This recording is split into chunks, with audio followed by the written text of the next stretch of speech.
Nous sommes au verset 9 jusqu'au verset 20 du premier chapitre d'Apocalypse, comme je l'ai dit tout à l'heure, un livre qu'il faut prendre avec une dimension spirituelle. Voilà, c'est l'apôtre Jean. Jean qui dit, voilà, le jour du Seigneur, il fut transporté par l'Esprit, et voilà, il voit une vision, et quand il se retourne, et il est en train de décrire tout cela, regardez ce qu'il dit au verset 12. Je me retournais pour voir qui me parlait, parce qu'il a entendu une voix.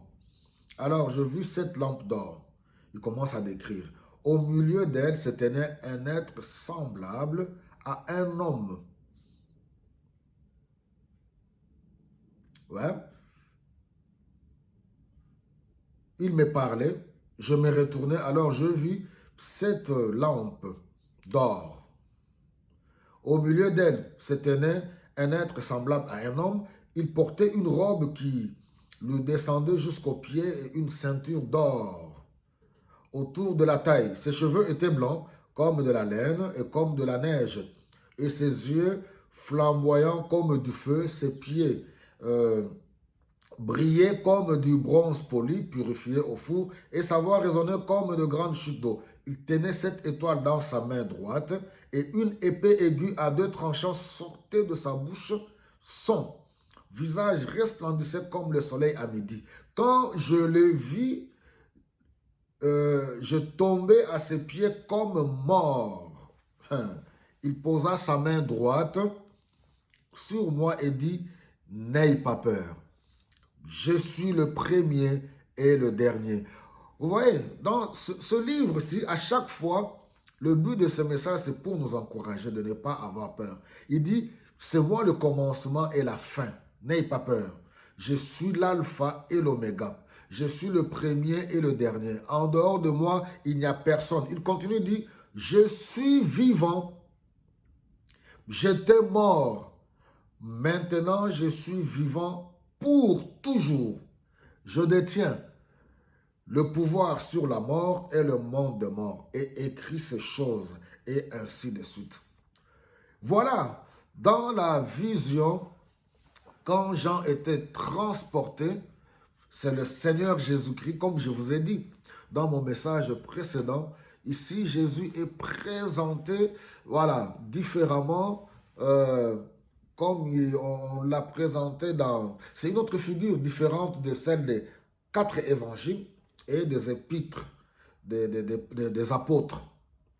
Alors là, il se révèle, on le présente même à l'image du Dieu de l'Ancien Testament. Pourquoi je le dis? C'est pour nous permettre aux lecteurs de la parole de Dieu, ne soyez pas négligents, lisez la parole. Ne soyez pas ignorants, lisez l'Ancien Testament. Ayez une révélation complète de Dieu. Soyez des étudiants de la parole de Dieu. Jésus se révèle ici en triomphateur. Alléluia. Il dit que je détiens, il est tellement clair et précis. Il ne parle pas d'une religion quelconque. Il dit, je suis l'alpha et l'oméga. Il utilise même le je suis. Je suis l'alpha et l'oméga. Je suis vivant. J'étais mort. Maintenant, je suis vivant. J'ai vaincu la mort. Je détiens le pouvoir de la mort et de séjours de mort. J'ai le pouvoir de faire sortir quelqu'un du séjour de mort. Alléluia. Jésus est le vainqueur. C'est pour cela, en tant qu'enfant de Dieu, sortez de l'ignorance. Sortez de la confusion. Nous qui croyons en Jésus-Christ, le salut, la délivrance, la vie éternelle ne se trouvent pas dans une religion quelconque, ni dans une philosophie. Ce ne sont pas nos ancêtres qui vont venir nous délivrer, oui, du péché et du pouvoir de la mort. Même en respectant bien sûr les cultures, les traditions des uns et des autres. Loin de moi la pensée d'aller mépriser, non. Tout simplement, j'apporte une précision. La délivrance, la vie éternelle, le salut ne se trouve pas dans nos traditions.